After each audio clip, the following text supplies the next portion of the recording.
सुप्रभात बच्चों।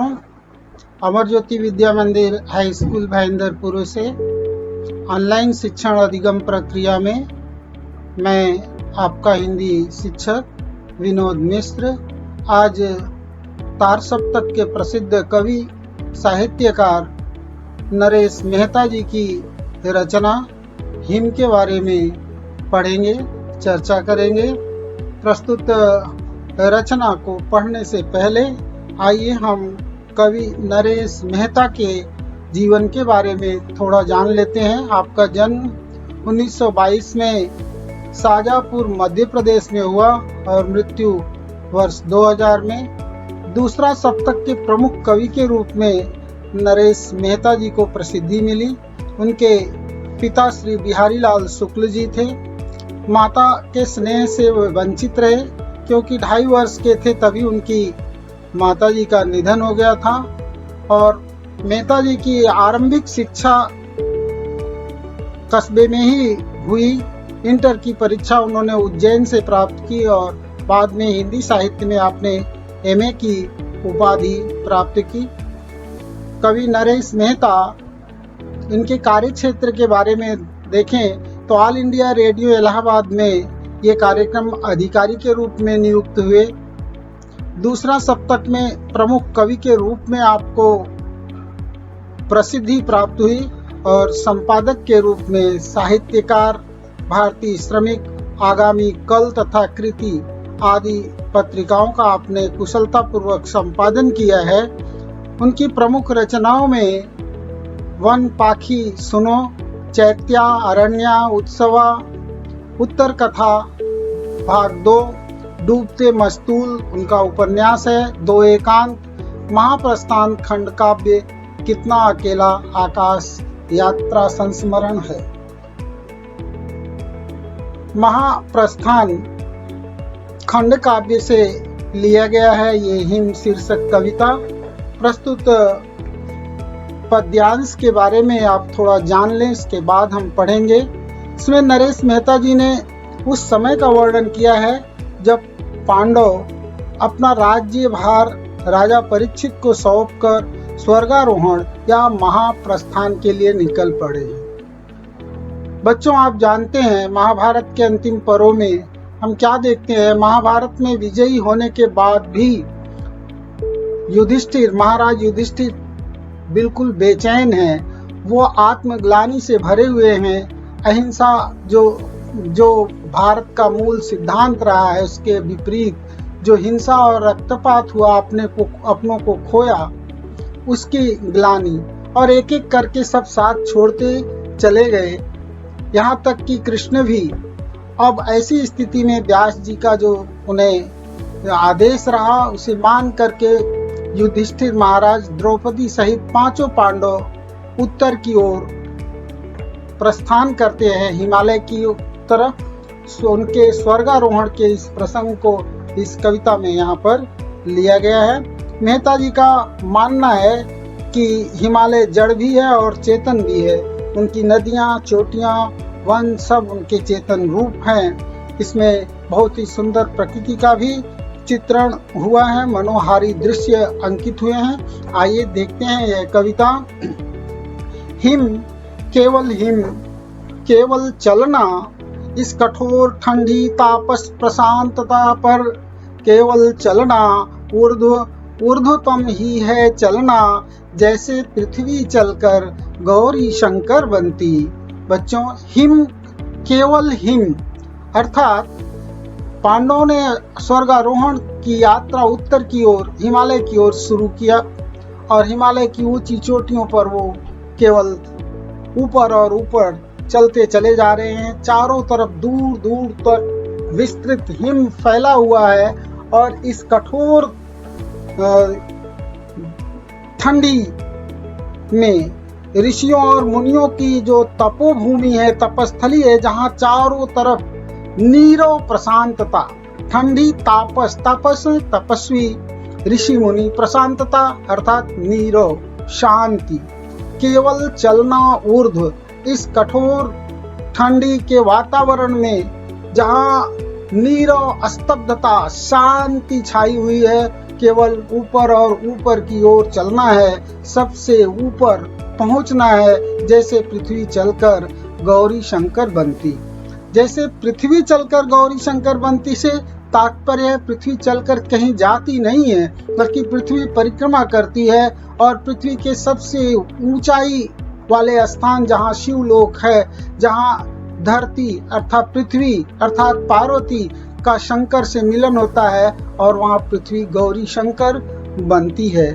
इस प्रकार पांडव निरंतर ऊपर की ओर बढ़ते चले जा रहे हैं, एक ऊंचाई से दूसरी ऊंचाई को पार करते हुए सबसे ऊपर पहुंच जाना चाहते हैं, स्वर्ग के द्वार तक। आगे देखें, छूट गए पीछे कस्तूरी मृग वाले, वे मधुमानव से उत्सव जंगल, ग्रीष्म तपे तंबियारे झरे पात की, वे वनानिया गिरे चीड़ फूलों से लदी भूमि और औषधियों के वलकल पहने, परम हितैषी वृक्ष सभी कुछ छूट गए।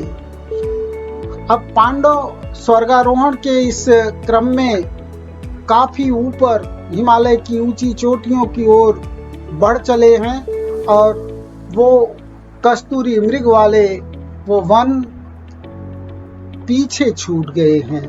वो वन जहाँ मानव का अनेक प्रकार का रंजन, मधुर उत्सव आदि हुआ करते थे।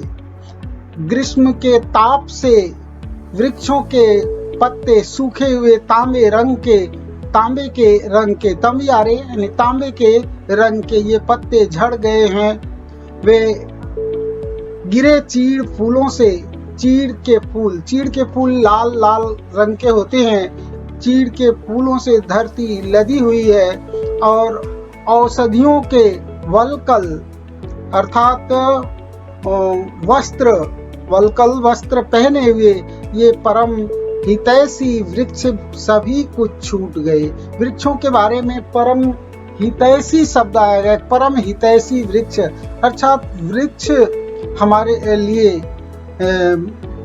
फल फूल और औषधि प्रदान करते हैं। अपना सर्वस्व देकर भी मानव का हित करने में ही लगे रहते हैं। अब पांडव जब द्रौपदी समेत हिमालय की ऊंची शिखरों पर बढ़ते जा रहे हैं, काफी ऊंचाई पर चले जाने के बाद ये संसार के जो सुख हैं वो काफी पीछे छूट गए हैं। वो जंगल, वो वृक्ष, वो रंग उत्सव आदि कुछ भी अब साथ नहीं है। पांडव आगे और आगे बढ़ते जा रहे हैं। बच्चों, पांडवों ने हिमालय की ओर महाप्रस्थान किया। स्वर्गारोहण के इस क्रम में मार्ग में आने वाली तमाम कठिनाइयों का नरेश मेहता जी ने वर्णन किया है। घाटी, चोटी, बर्फ और सुरम्य वातावरण तथा नदी और प्राणियों का सुंदर मनोरम चित्र यहाँ अंकित हुआ है। देखें, नाना वर्ण गंध के फूलों वाली उपत्यकाएं अर्थात घाटियां, या आप तराई वाला भाग कह सकते हैं। नाना वर्ण गंध के फूलों वाली उपत्यकाएं देव अप्सराओं के परिधान सरीखी। वो उपत्यकाएं, घाटियां जहाँ नाना प्रकार के वर्ण अर्थात रंग गंध के फूलों वाली उपत्यकाएं रंग बिरंगे फूलों से भरी हुई हैं, जो देव अप्सराओं के परिधान अर्थात वस्त्र के जैसी लगती हैं।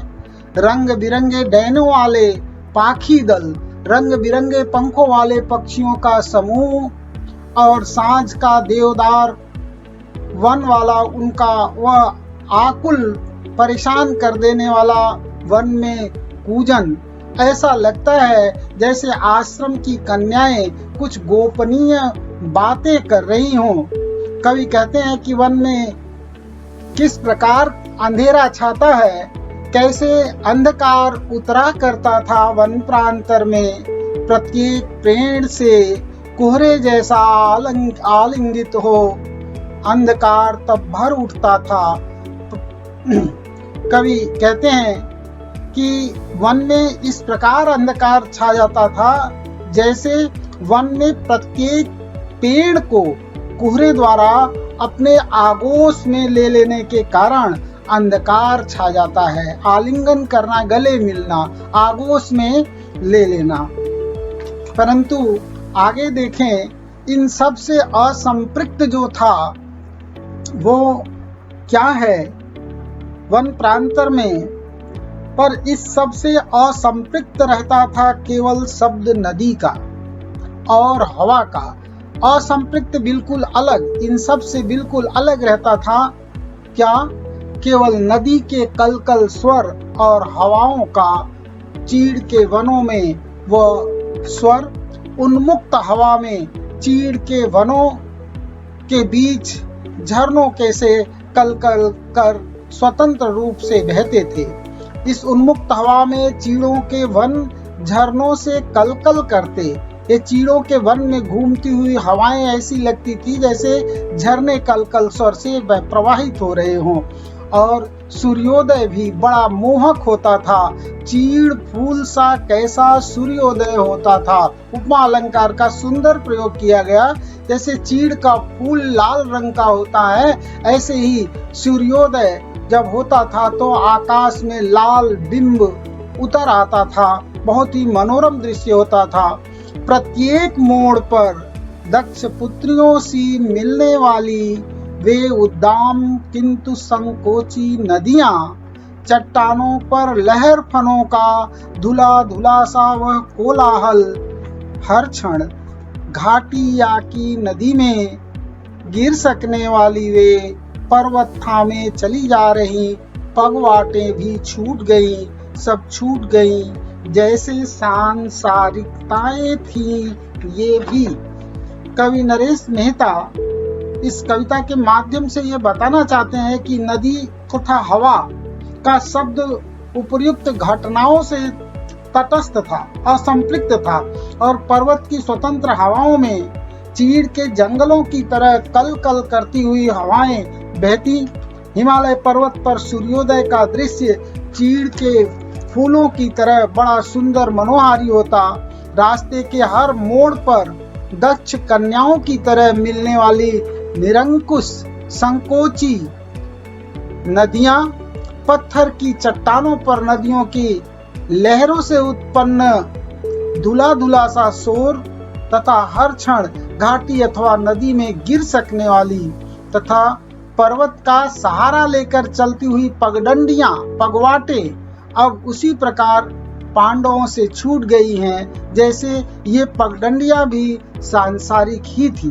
कवि ने इस पद्यांश में बहुत सुंदर उपमा अलंकार का प्रयोग किया है, और साथ ही यहाँ इस अंतिम भाग में जो सबसे मार्मिक बात उन्होंने बताई है, स्पष्ट किया है कि जो व्यक्ति आध्यात्म की ओर उन्मुख होता है उसे सांसारिकता से तो संबंध तोड़ना ही पड़ता है। इसी प्रकार स्वर्गारोहण करने वाले पांडवों का साथ पगडंडियों ने भी छोड़ दिया। व्यक्ति को यह यात्रा केवल अपने कर्म के साथ करनी पड़ती है, और यहाँ मुख्य रूप से कवि ने इसी आध्यात्मिकता पर ही बल दिया है, और साथ में प्रेरणा इससे मिलती है कि आप चाहे राजा हो और चाहे रंक हो, ईश्वर के यहाँ सबको रिक्त हाथ ही जाना पड़ता है। पांडव हस्तिनापुर के राजा थे, किंतु अंत में उन्हें भी सब कुछ छोड़कर जाना पड़ा। यह रचना हमें लोभ मोह से मुक्त होने की प्रेरणा देती है। जैसे पगवाटे भी छूट गई, जैसे सांसारिकताएं थी ये भी सब कुछ पीछे छूट गया। धन्यवाद। स्वाध्याय हम बाद में इसका अलग से करेंगे।